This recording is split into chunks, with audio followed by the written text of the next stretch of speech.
It's the Hip Hop Gamer Show. What it is, Hip Hop Gamer Show. Yo, what's up? It's the one and only Hip Hop Gamer, Hot 97, GameStop, BET. You already know what it is, man. Let's get it popping. First off, we're gonna talk about the graphics. The graphics in Metal Gear Solid, The Phantom Pain. Yo, listen. The prologue in this game, right from the beginning, the prologue, you're laying in a hospital bed and you got the doctors, you know, things look kind of fuzzy, you know what I'm saying? Like you're just coming out of a coma for 9 years, I believe. And you got the doctors over you and stuff like that. Then things start to clear up. They show you in a mirror and all of this stuff. The detail is insane in this game. Yo, it's so crazy that when you see Snake crawling, you see each flex in the muscle, in his back muscles, everything flexing. The game is so detailed. When you kill people and you shoot and you see the blood splatter, the blood gets on your body, on your clothes, and you got the opportunity to take a shower to clean yourself off. Like it's crazy. And then the one thing that I really loved about the graphics is not only the special effects of it, but the way it reacts to the surroundings in real life. Like, it's hot, you know what I'm saying? You're in Afghanistan, it's a desert. So when you see his face and certain bruises, you actually see like the mugginess and the mud and the sweat mixed in with the blood and the bruises and the dirt and all of that all over his face. Like, damn, like it looked crazy, man. Spectacular. Like, you gotta find other words and stuff to talk about it. And then on top of that, the environment itself in terms of the landscape, it's not like there's a whole bunch of buildings and things like that, but the landscape is so smooth and rich, and the lighting is what really makes it comes to life. Because one of my favorite games is The Witcher 3, and the lighting in that game is like, yo, like it really stands out. It's amazing how powerful lighting can change the graphics of a game, and this game has incredible lighting. And because it's bigger and you see more of the landscape and how it changes, the weather and everything like that, the sandstorms, the way it works, it's even more satisfying and gratifying than the great Witcher 3. So yes, graphically this game is a powerhouse. Also, when you kill people and you shooting them up, when you get that headshot, the sound effects on top of the graphics and the way it looked just makes you feel the shot that much more. You know what I'm saying? And they got this thing called like the reflex mode. So when you get the drop on somebody, it's like pauses. It's like shh, bah, bah, and you get that shot.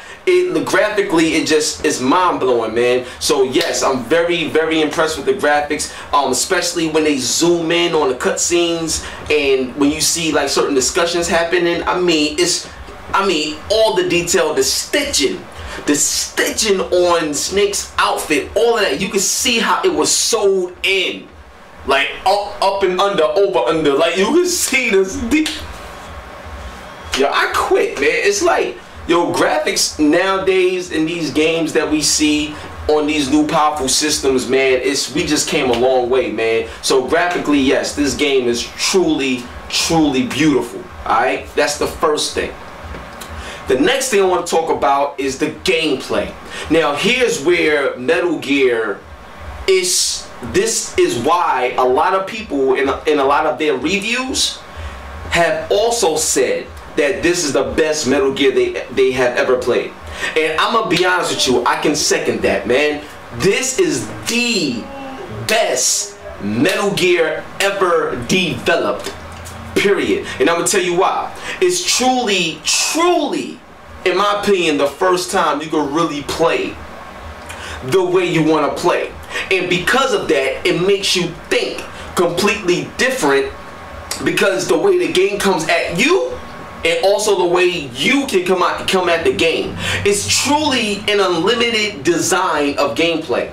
You can do what you want to do when you want to do it, but every action, there's a reaction, there's a consequence, so it's all on how you go about it. You know what I'm saying? So one thing I love about the game is if you're going stealth, you know what I'm saying? There's a lot of times when you're doing missions where you may not know where something is at, but the game is designed, the game is so real that it's designed for you to use stealth. So when you use stealth and you get somebody, you can be like, yo, spit it out. You can interrogate them, and then they'll let you know where certain things is at, and then the map gets updated when it happens.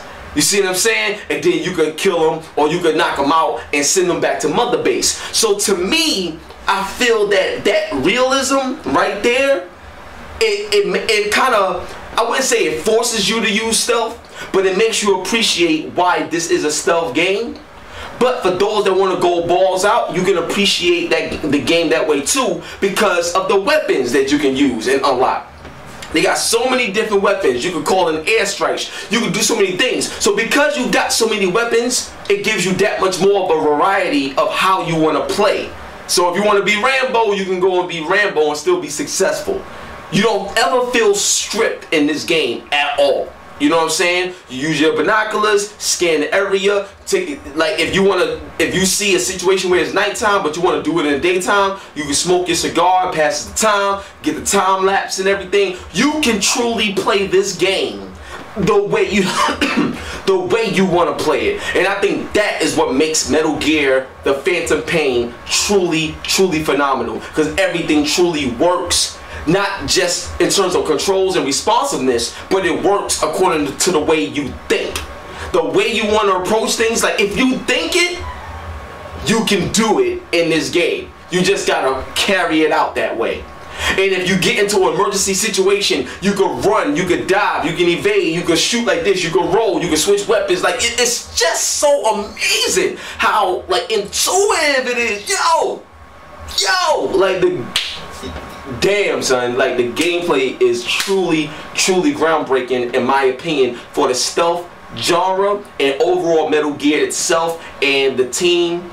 Yo, Kojima, man, like his leadership, the team around him, they did a hell of a job with this game in the gameplay department.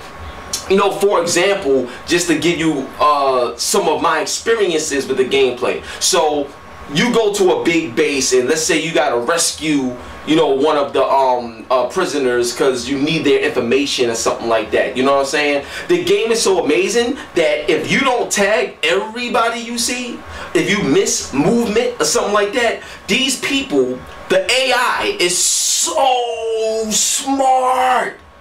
The AI is extremely intelligent in this game. Extremely intelligent. And what they'll do is they'll come, once they get your location, they'll go around you and creep up from behind you. You won't even know it. So it's good to use the cardboard box. But the thing is, even when they come up from behind you, there's still ways to fight against that. It's such a balanced game with everything that the game has to offer on either side.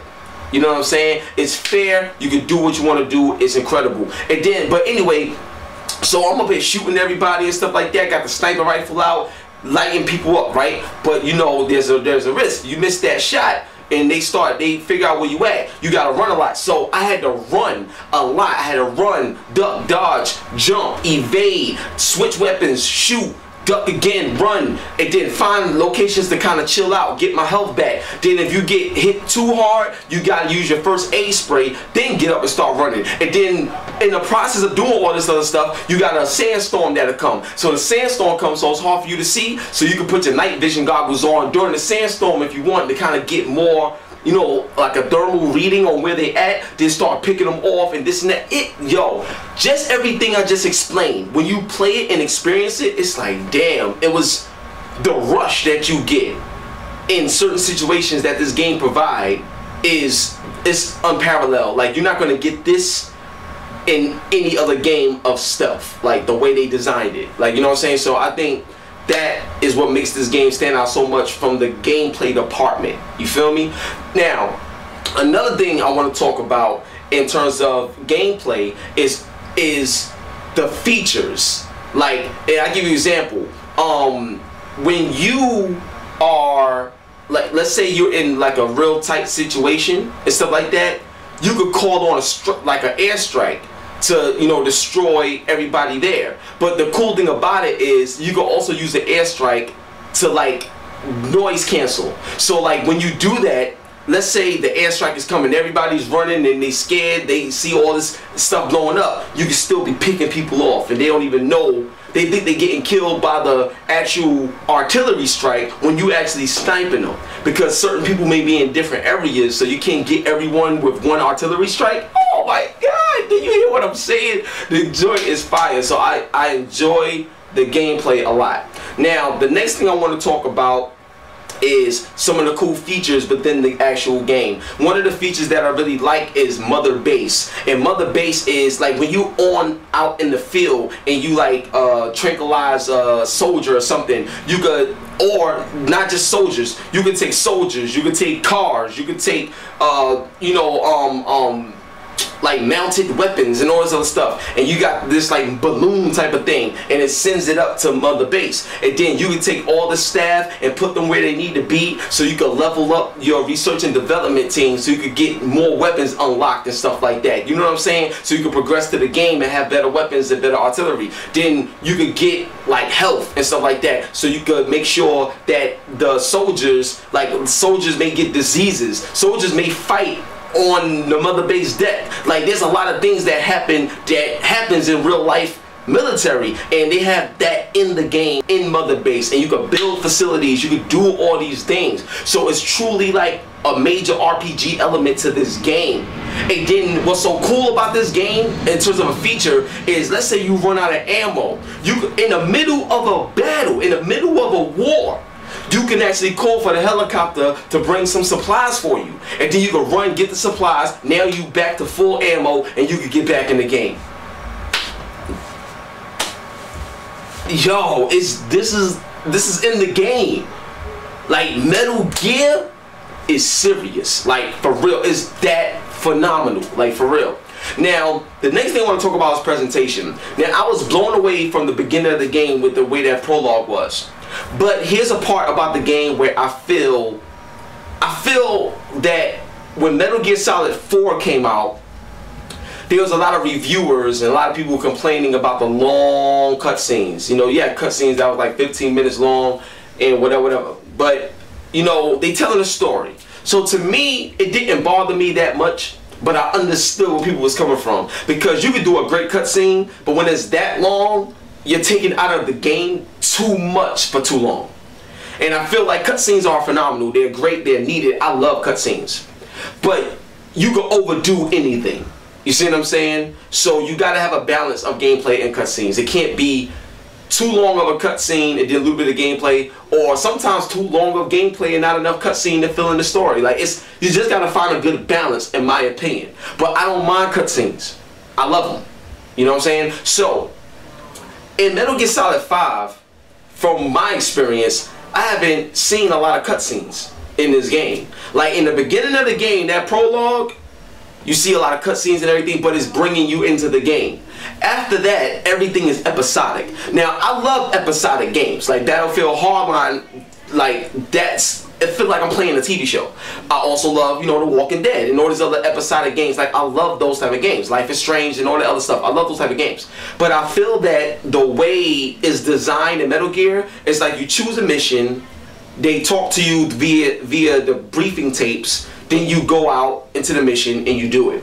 And the problem that I have with that is that for a large part of the game, I'm doing a lot of things, but it feels like when you play Batman and you know how you can play as the Joker and you got these challenges that you do, like when you're playing the missions in Metal Gear, it feels like they're just random challenges that you do, and then when you get to a certain part of the game, you get your cutscene and fill you in on the story more. Now don't get me wrong, you gotta listen and pay attention because the story is being told. But the way it's presented throughout the game, for the most part, I don't feel connected to this particular Metal Gear like I've been connected to other Metal Gears in the past. Like, you know what I'm saying? Like Metal Gear, the reason why we love it is because we're so connected to Snake, the world, the character, the things that's happening. That's what we're connected to. And this game, you get like a strong distance from the connection of the characters and everything that's supposed to be going on around you. I feel this is the biggest downfall of Metal Gear, and I think it's the worst way to represent Metal Gear, especially if this is supposed to be the last Metal Gear. I think this was in my opinion, I think it was a horrible decision to go this route, but I feel the decision was influenced by the complaints in Metal Gear Solid 4 about cutscenes. But what's so funny is, even with those complaints about Metal Gear Solid 4, it still got a lot of 10 out of 10s and 9 out of 10s across the board. Now this game still got a lot of 10 out of 10s and 9 out of 10s across the board too. So it's still successful, but me personally, I feel it's more, I feel like it hurts the series more when I lose the connection with all the characters and everything that's happening, because you're just giving me briefing tapes and little missions to go through, and you do it in an episodic way. Like that, and don't get me wrong, the fact that they have it episodic is not the bad thing. It's the bad thing, in my opinion, is that the presentation is not presented to you in a story cutscene format to give you that energy to go out and do what you're doing. You see what I'm saying? That's where I feel the problem lies. That's my only downfall, in my opinion, my only critique that I would have with the game in terms of my experience with it thus far. Other than that, this game is, I mean, everything else is incredible. Like, I have no issues with the game. There is a learning curve to the game, because you gotta, because you know how Metal Gear is. You know, there's so much to do, and because there's so much to do, you know, you gotta learn a few things. You know, when you choosing your weapons and doing this and flipping through here and cycling through that, you just gotta get used to it. It works, it's responsive, but you just gotta get used to it. Overall, that's my opinions. That's my review for Metal Gear Solid 5: The Phantom Pain.